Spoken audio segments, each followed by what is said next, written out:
Buen día, soy Eduardo Muñoz de La Paz y el día de hoy les hablaré acerca de la historia de Galeno de Pérgamo. Para entender a Galeno de Pérgamo, primeramente les hablaré del contexto antes de que Galeno de Pérgamo hiciera sus aportaciones a la anatomía y a la medicina. Este contexto lo dividí en tres etapas y la primera es la era pretécnica.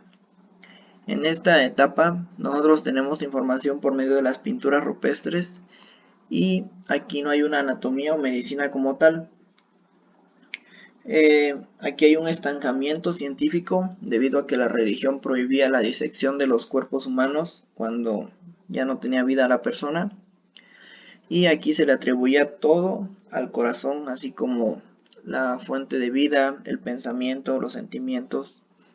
Y lo más avanzado que se hacía en esta época, en este lapso de tiempo, son las trepanaciones y los embalsamientos por los egipcios.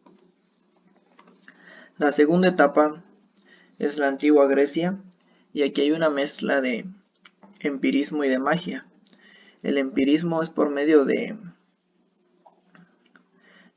manera hereditaria de padres a hijos que se iban heredando los conocimientos, y aquí por medio de algunos filósofos se empezaron a crear teorías así como la teoría atómica hecha por Demócrito, la teoría de los 4 elementos hecha por Empédocles y la teoría del sueño hecha por Alcmeón, que decía que cuando nos dormíamos el cerebro se vaciaba de la sangre y prácticamente moríamos, y ya a la mañana siguiente el cerebro se volvía a llenar de sangre y revivíamos, así que prácticamente vivíamos y moríamos a diario.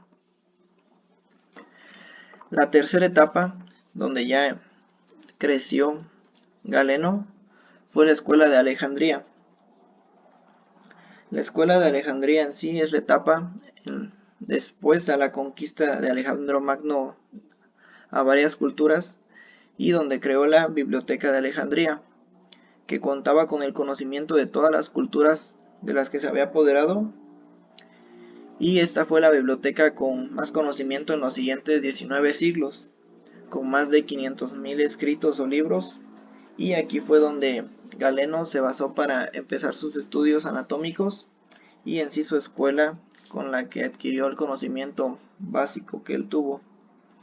También muy importante, en esta etapa fue donde la anatomía se formó como ciencia y prácticamente fue la primera escuela de anatomía.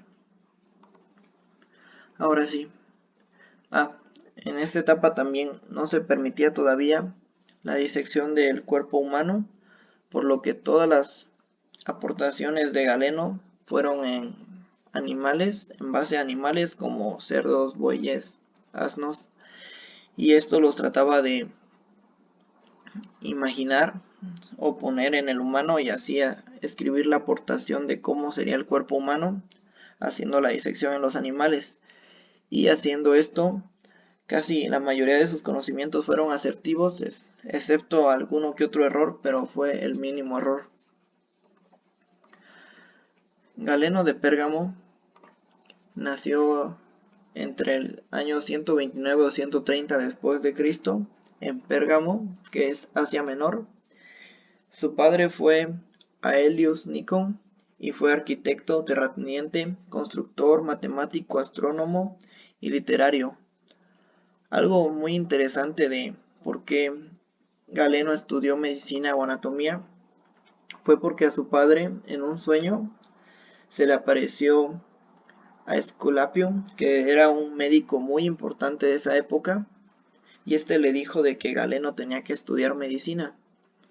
Por tal razón, a los 17 años Galeno entró a Esculapium de Pérgamo, que era la escuela más sofisticada, más avanzada de esa época en cuanto a curar, y después estudió en Esmirna, en Corinto y Alejandría, donde amplió todos sus conocimientos con todo el conocimiento de estas escuelas, y a los 28 años ya era por así decirlo, el más sabio de todos los médicos. Incluso fue el médico de varios emperadores. Y para Galeno, la enfermedad es un estado del cuerpo contrario a su naturaleza, por el que padecen inmediatamente sus funciones vitales. Y para Galeno, el médico solo es el ayudante de la naturaleza, ya que Galeno es considerado como un filósofo natural griego. Esto quiere decir que él le tomaba mucha importancia a la naturaleza, y según Galeno, ya entrando en sus aportaciones, para Galeno los tres primeros órganos que gobernaban al organismo, basándose en Platón como seguidor de él, era el hígado, el corazón y el cerebro. Cada uno producía un tipo de neuma, y el hígado era un neuma físico que producía la sangre venosa, el corazón era la neuma vital que produce la sangre vital, que es sangre con aire, como lo describe él, y el cerebro que produce el neuma psíquico que se difundía por medio de los nervios. Cada neuma tenía una función en especial, y el neuma del hígado tenía la función del crecimiento y la nutrición del cuerpo humano. El zoticón o espíritu vital del corazón tenía la función de el calor corporal y la locomoción. Y por último, el psíquico o espíritu animal del cerebro tenía la función del pensamiento y la vida de relación, o sea, poder relacionarnos entre humanos. Sus aportes más importantes o que más sobresalieron fue que él logró diferenciar tendón, ligamento y nervio, lo cual en esta época no se tenía diferenciado como tal. Y él dice que el tendón es lo que se origina en un músculo, tal como el tendón de Aquiles que se muestra en la imagen. El ligamento es lo que se origina o nace del hueso, como los ligamentos cruzados que igual estamos viendo en la imagen, o los ligamentos laterales. Y el nervio es lo que se origina o emerge del cerebro o de la médula espinal. También se le atribuyen varios términos, y los que casi se siguen ocupando hoy, no mucho, son apófisis, epífisis y sínfisis. Y también él fue el primero en demostrar el músculo platisma, que es el que se muestra en la imagen, que nace desde la base de la mandíbula hasta un poco abajo de la clavícula. Y también él denominó los huesos del cráneo y sus suturas, que no se tenía registrado hasta esa época. Y aparte él también dividió la columna vertebral, ya que él, al estudiarla, decía que al hacer un corte entre la vértebra 1 o 2 mataba al animal al instante. Al hacer un corte en las vértebras cervicales perdía la respiración o alguna inervación que ocurriera en esa zona. Y al cortar en otras vértebras como las dorsales, por ejemplo, el animal era manco, por así decirlo, ya no podía moverlo, por lo que empezó a saber que cada nervio inervaba una parte específica del cuerpo, y así descubrió su importancia de cada nervio en las vértebras. Y además él añadió el término a la migraña, que es al dolor de cabeza, pero en solo una parte de la cabeza. También él fue el primero en dividir o tratar de seccionar los pares craneales. El primer par craneal que conocemos nosotros, él no lo identificó como tal, como un par craneal, sino como un lóbulo olfatorio, que es como un apéndice del cerebro. En sí no lo consideró como un nervio. El primer nervio para él fue el nervio óptico, que se extendía hasta la retina del ojo, y esto fue algo muy asertivo, como sabemos. El segundo par craneal para él fue el que hoy conocemos como oculomotor, que es el tercero. El cuarto par craneal, él lo consideró como a la rama sensitiva del nervio trigémino. que el nervio trigémino es el nervio 5 actualmente. El sexto par craneal, para él el quinto par craneal era una rama del nervio facial y el estato acústico, que es del vestíbulo coclear. El sexto par craneal estaba conformado por el vago, glosofaringio, accesorio y, aunque no estaba tan acertado en esto, logró describir el trayecto de los nervios exactamente. Y por último, el séptimo par craneal fue el hipogloso, del cual también lo describió exactamente el recorrido para la inervación muscular que éste realizaba. También muy importante, Galeno corrigió varios de los escritos que ya estaban en esa época hecha por antiguos doctores, tal como Erasistrato de Queos, quien decía que solamente en las venas pasaba sangre y en las arterias pasaba aire. Esto lo corrigió ya que al cortar una arteria salía sangre, obviamente, y incluso dijo de que al cortar una arteria algo grande, la persona o el individuo podía morir o desangrarse en media hora. También corrigió a Aristóteles, quien decía que el corazón era el centro del pensamiento, ya que en realidad él afirmó que el pensamiento se originaba en el sistema nervioso central, o sea, en el cerebro. Y aquí están los personajes a los que corrigió. Pero de igual manera Galeno tuvo errores. Por ejemplo, él decía que el hígado en sí era el principal órgano del sistema circulatorio, que él producía la sangre. Y como tal esto es cierto, pero él lo hacía como una forma que se hacía muy repetidamente a diario, estar como que produciendo nueva sangre, y el corazón solamente la bombeaba a la periferia. O sea, él decía que la sangre llegaba y ya a la extremidad y ya no regresaba, y que la sangre del corazón como tal, que era transmitida